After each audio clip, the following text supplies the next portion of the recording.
Company నూతన భవన నిర్మాణ శంకుస్థాపన కార్యక్రమంలో సీఎం పాల్గొంటారు. మంత్రి నారా లోకేష్ తో కలిసి IT zone Cognizant technologies solution సంస్థ కార్యకలాపాలను సీఎం లాంఛనంగా ప్రారంభించనున్నారు. మరోవైపు ఇదే సమయంలో మంత్రి లోకేష్ ఐటీ హిల్స్ లో మరో 8 సంస్థలకు కేటాయించిన స్థలాల్లో నూతన కార్యాలయాల భవనాల నిర్మాణానికి శంకుస్థాపన చేస్తారు. అనంతరం విశాఖ ఎకనామిక్ రీజియన్ అభివృద్ధిపై ముఖ్యమంత్రి సమీక్షిస్తారు.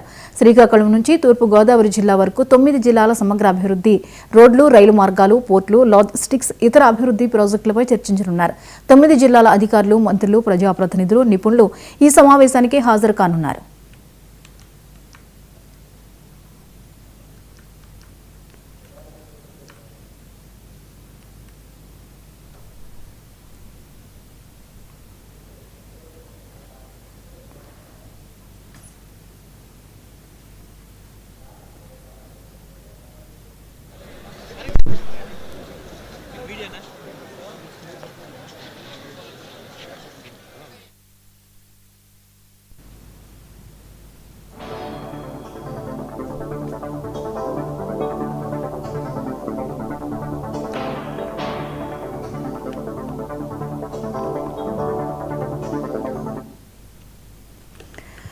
సీఎం చంద్రబాబు ఈవేళ విశాఖలో పర్యటిస్తారు. కాగ్నిజెంట్ క్యాంపస్ కంపెనీ నూతన భవన నిర్మాణ శంకుస్థాపన కార్యక్రమంలో సీఎం పాల్గొంటారు. మంత్రి నారా లోకేష్ తో కలిసి IT zone Cognizant technologies solution సంస్థ కార్యకలాపాలను సీఎం లాంఛనంగా ప్రారంభించున్నారు. ఈ అంశంపై మరిన్ని అప్డేట్స్ ని మా ప్రతినిధి సతీష్ అందిస్తారు. సతీష్, ఈ రోజు సీఎం చంద్రబాబు నాయుడు విశాఖ పర్యటన, అక్కడ ఆయన చేయబోయే కార్యక్రమాల వివరాలు చెప్పండి.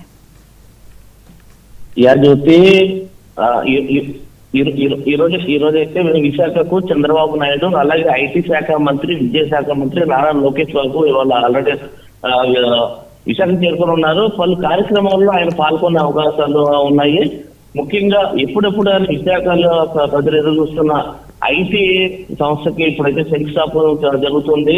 ఇప్పటికే విశాఖ ప్రముఖ కంపెనీ కాగ్నిజెంట్ శాశ్వత క్యాంపస్ కి 21.31 ఎకరాల కాపులపాడలో వాళ్ళు కేటాయించడం జరిగింది. దానికి సంబంధించి నేడు శంకుస్థాపన అయితే జరుగుతూ ఉంది. దీని ద్వారా 1583 కోట్ల నిర్మాణంతో జరిగే ఈ కార్యక్రమానికి 8,000 మందికి ఉపాధి కల్పించేటట్లుగా ఎప్పటి నుంచి కూడా మనకి చెప్తూనే ఉన్నారు. ఇది 2029 నాటికి కార్యాచరణ దాల్చింది. అలాగే 2000 ఆ తర్వాత 35 ప్రధానంగా 8,000 మందికి ఉపాధి కల్పిస్తుంది. దీంతో పాటుగా మరొక 9 కంపెనీలను మొత్తం శంకుస్థాపన జరిగే విధంగా అయితే మనకి అధికారులు తెలుపుతా ఉన్నారు.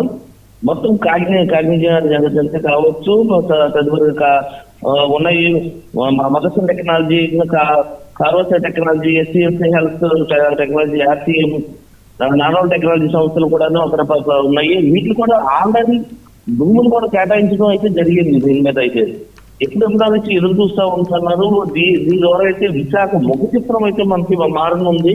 వీటితో పాటుగా 7 సంస్థలు 7 క్యాంపస్లను లోకేష్ అయితే పూజ చేస్తూ ఉంటున్నారు. ఆయన నిన్న రాత్రి విశాఖలో చేరుకొని రాత్రి ఎన్టీఆర్ భవన్ లో బస చేశారు. ఆల్రెడీ ఇప్పటికే అధికారులు అక్కడ చేరుకుంటున్నారు. ఐటీ సెంటర్ కూడాను నారా లోకేష్ చేరుకున్నారు. మరికొద్ది సేపట్లో చంద్రబాబు నాయుడు విశాఖకు చేరుకోను ఈ కార్యక్రమాలు అయితే నిర్వహించే పరిస్థితి కనిపిస్తూ ఉంది. అదేవిధంగా టెక్నాలజీ చేసిన తర్వాత ఎకనామికల్ రైలు అభివృద్ధిపై అధికారులతో అధికారులతో సమీక్ష సమావేశాలు నిర్వహిస్తున్నారు. ఏ విధంగా అంటే శ్రీకాకుళం నుంచి తూర్పు గోదావరి జిల్లా అంటే ఈ 9 జిల్లాలకు అభివృద్ధి, రోడ్డు మార్గం కావచ్చు, లాజిస్టిక్స్ కావచ్చు, అభివృద్ధి ప్రాజెక్టులను చర్చించేందుకు అధికారులతో సమకూలంగా సమీక్ష సమావేశాలు నిర్వహిస్తున్నారు. అంటే ఈ 9 జిల్లాలు కలిపి ఈ 9 జిల్లాలు విశాఖ బీచ్ తీరానే ఉన్నాయి కాబట్టి కాగ్నిజెంట్ కానీ ఇటు రవాణా సౌకర్యాల మీద ఇంత అభివృద్ధి చెందే విధంగా చేసుకున్నారు. ఇది మనం చూస్తున్నాము. విశాఖతో పాటు అటు విశాఖ భోగపురం ఎయిర్పోర్ట్ ఏర్పడుతుంది. అటు విశాఖ జిల్లాతో పాటు అటు శ్రీకాకుళం కానీ, విజయనగరం కానీ మొత్తం కూడాను అది అభివృద్ధి పథకాలు వస్తూ ఉన్నాయి. అదేవిధంగా ఇప్పుడు చూసుకున్నట్లయితే ఇక్కడ బల్గల్ పార్క్ కావచ్చు, ఏదైనా బల్గల్ పార్క్ కావచ్చు, అనకాపల్లి జిల్లా కూడా పలు అభివృద్ధి చెందుతా ఉంది జ్యోతి. అదే విధంగా ఈ 9 జిల్లాలను కూడా మొత్తం కలుపుకొని ఒక సమీక్ష సమావేశం నిర్వహిస్తున్నారు. రానున్న కాలంలో ఉత్తరాంధ్ర ఈరోజు గతంలో మనం చెప్పుకోవాలంటే ఉత్తరాంధ్రకి వనరులు ఉండే అభివృద్ధి చెందిన ప్రాంతంగా మనం విశాఖకి అయితే మనకి చూస్తున్నాం, ఉత్తరాంధ్ర చూస్తున్నాం. ఇప్పుడు ఆ వనరులను ఉపయోగించుకొని అభివృద్ధి పథకాలు నడిపించే విధంగా అడుగులు అయితే వేస్తున్నారు. ఇప్పుడు మనకి మెట్రో కావచ్చు, ఎన్నో సంస్థలు ఇక్కడికి వస్తూ ఉన్నాయి. గత ప్రభుత్వంలో వాళ్ళు ఒక భవనాన్ని ఏర్పాటు చేసి ఆర్థిక రాజధాని చేస్తూ ఉంటున్నారని. కాకపోతే విశాఖ ఆంధ్రప్రదేశ్ కి ఇదే రాజధానిగా రాజధాని కాదు, ఇది మనకు వనరులు తెచ్చి వనంగా మనకైతే చంద్రబాబు గారు చూపించే ప్రయత్నం అయితే చేస్తూ ఉన్నారు. ఈ సందర్భంలో చూసుకున్నాము, దాదాపు ఎన్నో వేల మంది అంటే హైదరాబాద్ దీటుగా విశాఖలో అభివృద్ధి చెందుతున్న చెప్పడంలో ఎటువంటి అతిశక్తి లేదు. ఇప్పటికైతే ఏర్పాట్లు అయితే నిన్నటి నుంచి కూడాను అటు గంటా శ్రీనివాసరావు కావచ్చు, కలెక్టర్ కావచ్చు, అధికారులు కావచ్చు, నిన్నటి నుంచి మొత్తం కూడా ఏర్పాట్లు అయితే సంసిద్ధం చేశారు. మరికొద్ది సేపట్లో సంస్థానానికి లోకేష్ చేస్తూ ఉన్నారు. అదే విధంగా చంద్రబాబు నాయుడు కూడా వచ్చి ఏదేమైనప్పటికీ విశాఖ ముఖ చిత్రం మారనుంది, అభివృద్ధి పథంలో పరుగులు పెడుతున్న సందర్భంలో ఎటువంటి సరిగ్గా లేదు. Jyothi. Right, thank you Satish.